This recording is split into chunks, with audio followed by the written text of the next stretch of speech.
गोजोन्थों good morning everyone नोंथांमोनखौ गासैखौबो आंनि गोसो गोरबोजों खुलुमनाय आरो बराय हरनायखौ जासिहरनाय थाबाय।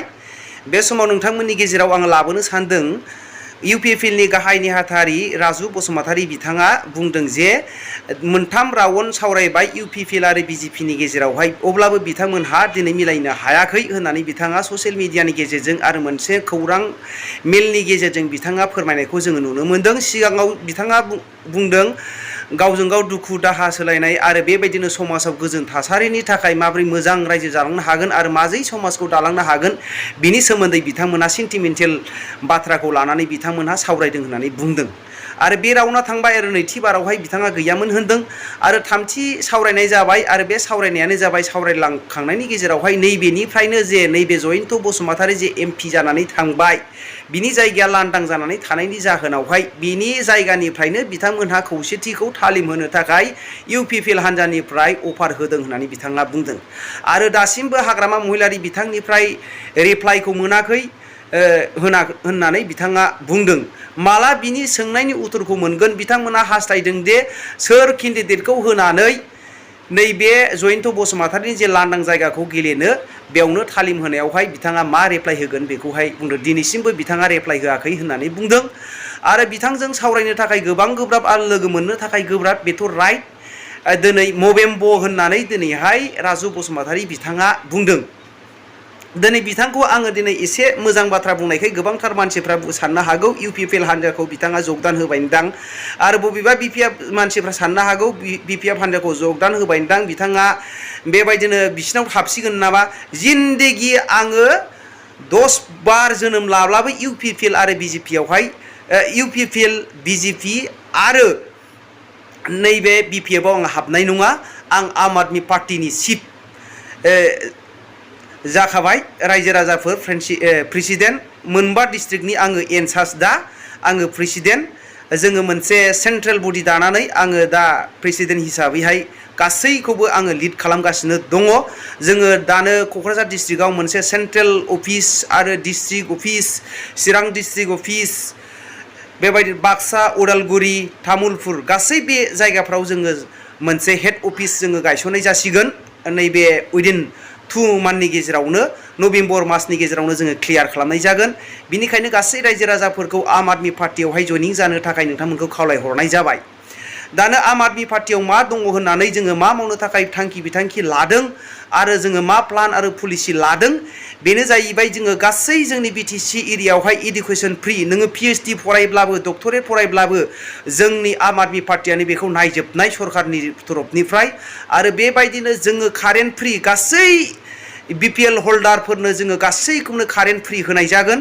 आरो बेबायदिनो गासै सोरबाया गुबुननि न'खरावहाय दै जानांनानै दङ दासिमबो गोबांथार जायगायावहाय मानसिफ्रा दै टिपकल खुरनो हायै दैखर खुरनो हायै मानसिफोर दङ। गासैबो फेमिलियाव जोङो टिपकल होनायनि मोनसे प्लान पलिसि जोङो लाबाय आरो गासै BPL हल्डारफोरनो कारेन्ट फ्रि आरो गासै जे दिनैहाय गोबांथार मानसिफोरखौ जोङो नुनो मोनदों गरिब थाखोनि सुबुंफोरा मोजां चिकित्सा जानो हायैयावहाय गोबांथार अबथिरा जिउ गारलांनो गोनां जानो हादों आरो गोबांथार मानसिफ्रा जोङो NDP फोरनि गेजेरावनो जोङो नुनो मोनदों गोबांथार जोंनि हारिनि थाखाय गोबांथार नांनायनि गेजेरजोंहाय दिनै मोजां चिकित्सा मोनैनि थाखाय जिउ नागारलांनो गोनां जादों संसारनिफ्राय रुंसारि जानो गोनां जादों।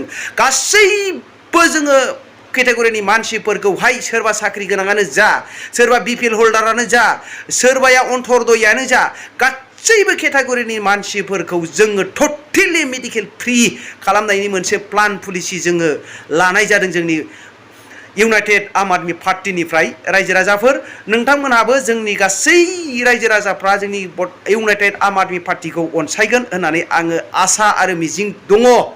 नोंथांमोनहा बयबो लैहोर लैहोर फैनानै अफिसफोराव फैनानै नोंथांमोनहा जयनिं जा। रिसेन्टलि नोंथांमोनहा गासैबो निउस पस्टेलफोरावहाय बेबायदिनो निउस लाइभ Y65 बेबायदिनो बड'लेण्ड बुब्लि बड'लेण्ड रादाब एनि रादाब नोंथांमोनहा गासैबो खौरां बिथिङावहाय जोंखौ नोंथांमोनहा नुनो मोनगोन आरो बयबो दलै नगरै नोंथांमोनहा जयनिं लानो हागोन गोसो गुदुङै। जोङो बेबायदिनो UPPL आरो BPF आरो बेबायदिनो कंग्रेस आरो बेबायदिनो मा होनो BJP बायदि जोङो थाखा फैसा होनानै जोङो मानसिफोरखौ जयनिं जानाय नङा।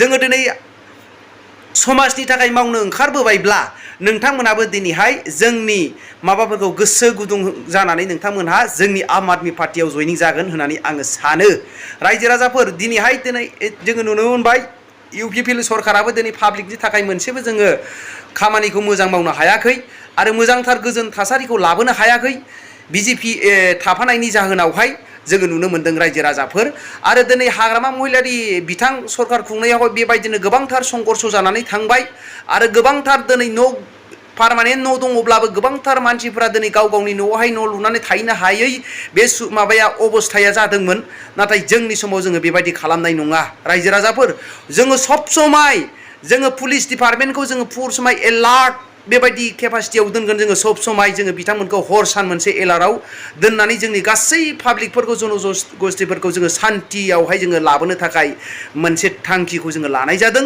मोनसे जोङो पलिसिखौ लानाय जादों जोङो माबोरै मावगोन जोङो बेफोरखौ गासैखौबो थांखि बिथांखिखौ जों लानाय जाखाबाय रायजो राजाफोर माबोरै मावगोन होनोब्ला आङो दिनै MA पलिटिकेल साइन्स आरो MBA बिजनेसखौ माबोरै खालामनांगौ जोंनि एरियाखौ माबोरै डेभेलप खालामनांगौ जोङो बेखौ मिथिगौ सान्थि भाबै जोङो माबोरै राजनिति खालामनांगौ जोंहा बेबायदि केपासिटिया दङ रायजो राजाफोर सोरखौबा गादबनानै सोरखौबा दमन खालामनानै जोङो बेबायदि राजनिति खालामनो थाखाय इउनाइटेड आम आदमी पार्टिया ओंखारबोआखै आम आदमी पार्टी माने साधारन मानसिनि थाखायनो रायजो राजाफोर बिनिखायनो गासैबो रायजो राजाफोरखौ गोसो गुदुं जानानै लैहोर फैनानै जयनिं जानो थाखाय नोंथांमोन गासैखौबो खावलायहरनाय जाबाय आरो दिनै मा जाहोननि थाखाय BPF आरो UPPL आ जानो हानाय नङा नैबे राजु बसुमतारीनि माखासे भिडिअ क्लिपखौ नोंथांमोना खोनासंनायनि गेजेरजों नोंथांमोना कमेन्ट खालामहर बिथांमोना जयनिं जानो हागोन ना हाया आरो ज' जानो हागोन ना हाया आंनि बायदिब्ला थांनाय समावहाय BPF दैदेननाय हाग्रामा महिलारि साननि थाखायनो सान्थि सुक्ति खालामनानै BTR खौ लाबोदोंमोन हाग्रामा महिलारि सारनि जुनैनो जयनिं खौसेथिखौ जानो हायाखै बिथाङा UPPL हानजानो लास्ट अफ दि 12टा सिटल' जासिदोंमोन बिथांमोना 15टा जासिब्लाबो गनायसिगौमोन 25टा गावखौ लानो थोनदोंमोन आरो दाबो जुदि बिथांमोना बेबायदि केपासिटिखौ दोनोबा सिबा उमुक जागोन बेबायदि जालायोब्ला बिथांमोना माब्लाबाबो खौसेथिखौ जानो हानाय नङा होननानै जोङो बुंनो हायो रायजो राजाफोर बिनि थाखायनो दिनैहाय बिथांमोना 50-50 जानानै जुदि गेलेयोब्ला बिथांमोना मिलिनो हागौ आरो 50-50 गेलेनायनि गेजेराव सोर हानजाया बांसिन माबा मोनो सिट मोनो बिथांमोनहा बिनिफ्रायनो सिट जायोब्ला मोजां होननानै आङो बिथांमोनखौ खावलायहरदों बिथांमोनखौ आङो गुरैयै खावलायहरदों रायजो राजाफोर आङो बिथांमोनखौ सोंखारियाखै जाययानाखि बांसिन जुदि सिटनि थाखाय गावनि गात्तिनि थाखाय जुदि हास्थायदोंब्ला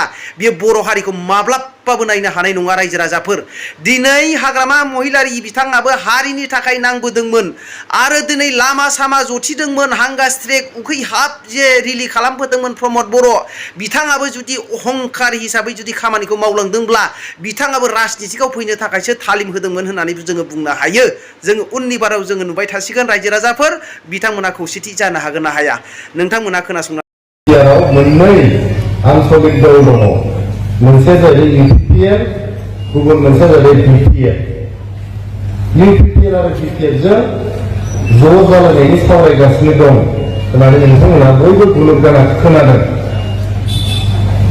खोनानानै गोबांनो गोजोननायबो मोनदों आं दिनै हानजानि गाहाय नेहाथारि हिसाबै बुंनो लुबैदों जे बे बाथ्राया नंगौ दिनैसिम मोनथाम राउन्ड सावरायनाय जालांबाय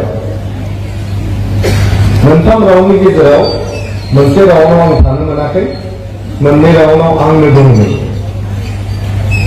सावरायनायाव बाहागो लादों गिबिनि सावरायनायाव ओरैनो लोगो हमलायनाय गावजों गाव मोनसे मोजां परिबेश सृष्टि खालामनाय गावजों गाव बिदा फंबाय बोरै अनलायनो हायो जों हेफाजाब माबोरै होलायनो हायो बेनि सोमोन्दै जों सावरायदों नैथि सावरायनायाव आं गैयामोन थामथि सावरायनायाव माखासे एजेन्डाफोरखौ लानानै सावरायनाय जादों गासिबो एजेन्डाफोरखौ आङो गाव बुंजोबनो हायाब्लाबो पाब्लिकलि बुंजोबनो हायाब्लाबो जों मोनसे बाथ्राखौ जों खावलायदों मोनसे बाथ्राखौ खावलायनाया जाहैबाय जोङो 2025 सननि इलेक्शना दाबो बोसोरसेनि एसे बांसिन दंबावो बोसोरसेनि एसे बांसिन दंबावोब्ला जोंनि मोननै हान्जानि बुजाबुजिनि बे बोसोरसे समनि गेजेराव जोंहा मोनसे जांख्ला थाफैबाय। बे जांख्लायानो जाहैबाय नैबे आदा जयन्त बसुमतारीनि जे खालि खालामनाय एमएलए समष्टि, बिथाङा जेखि एमपि जाबाय, एमएलए नि समष्टिया खालि जाबाय। दा बे एमएलए नि बिसायख'थिया फैगासिनो दं। दा जोंनि बे सावरायनायनि गेजेराव जिहेतु बे बिसायख'थिया फैगौ, बे बिसायख'थि फैनायखाय जोङो बिथांमोनखौ खावलायदों जे जोङो ज' जानानै UPPL आरो BPF सासेल' केन्डिडेट होनानै जोङो बे बिसायख'थिखौ गेलेनो हायो नामा होननानै जों बिथांमोनखौ प्रप'जाल होदों। बे प्रप'जालखौ होनानै जोङो UPPL आ दिनैसिमबो जों नेगासिनो दं। बिथांमोननिफ्राय मा फिननाय फैयो, बिथांमोना मा बुङो बे बिसायख'थिखौ लानानै, बे फिननायखौ जों दिनैसिमबो नेगासिनो दङ। दा बिथांमोना बुंदों जोङो जोंनि मगेम्ब'जों रायलायहैनोसै होननानै। बिथांमोनाथ' मगेम्ब'सो, गासै बाथ्राखौ खुला खुलियै बुंनो एपइन्टमेन्ट लालायनांगौ। आंथ' बिथांनि उन्दुग्रा रुमसिम हाबनानै रायलायहैयो। बे फाइखानायाव थाबाबो आं टेलिफन हरनानै रायलायो। आंहा जेबो गिनांगौ गैया। आंल' नङा, UPPL नि एकदम सासे बुथ कमिटिनि मेम्बाराबो जोंनि आफादगिरिखौ, जोंनि बिटिआर नि सिटखौ जेब्लानो गोसो अब्लानो लोगो हमनो हायो आरो जेखौ गोसो बेखौनो बुंनो हायो, अपेन। आरो जोंनाव UPPL आव खुनु मगेम्ब' कालचार गैया, खुनु बसनि कालचार गैया। जोंनि लिडारशिपआ जाबाय कालेक्टिभ लिडारशिप, ज' जानानैसो लिडारशिप, सासेल' नङा, गासिखौबो लानानैसो ज' लिडारशिप। दा ओंखायनो नैबे मेलनि गेजेरजोंनो जिहेतु मगेम्ब'आ बे समष्टिनिनो खोनाहैबाय बायो खोमा, आं खावलायनो लुबैदों जोंनि हारिनि खौसेथिनि थाखाय, जोंनि हारिनि जौगानायनि थाखाय, राव थुनलाइनि थाखाय, जोंनि इयुननि थाखाय, जोंनि देरफुबाय थानाय लाइमोनफोरनि थाखाय आरो जोंनि माहारिया मोनसे सिमां दं। बे सिमांखौ जों बावनो हाया। बे सिमाङा जेब्लासिम जाफुङा जों थाद'नो हाया। सोरबा सासेनि MCA जानाय, MLA जानाय, MP जानाया देरसिन बाथ्रा नङा। जोंनि थाखाय बै सिमाङासो देरसिन बाथ्रा। बे सिमांनि थाखाय सोरबा सासेया देरसिन जानो मोना। दिनै बे मगेम्ब'नि समष्टिनिफ्रायनो आं खावलायनो लुबैदों जे बिथांमोना फैगोन बिसायख'थिखौ, जोंनि सिडलिनि बिसायख'थिखौ जयै गेलेनायनि मोनसे राहा लामाखौ बिथांमोना खालामनानै होनांगौ। नोंथांमोना एग्रि खालामो ना खालामा ज' गेलेनांगौ होननायखौ? सानो ना साना? सानोबा गोबारै आखाइ खबनानै होनाय जाबाय।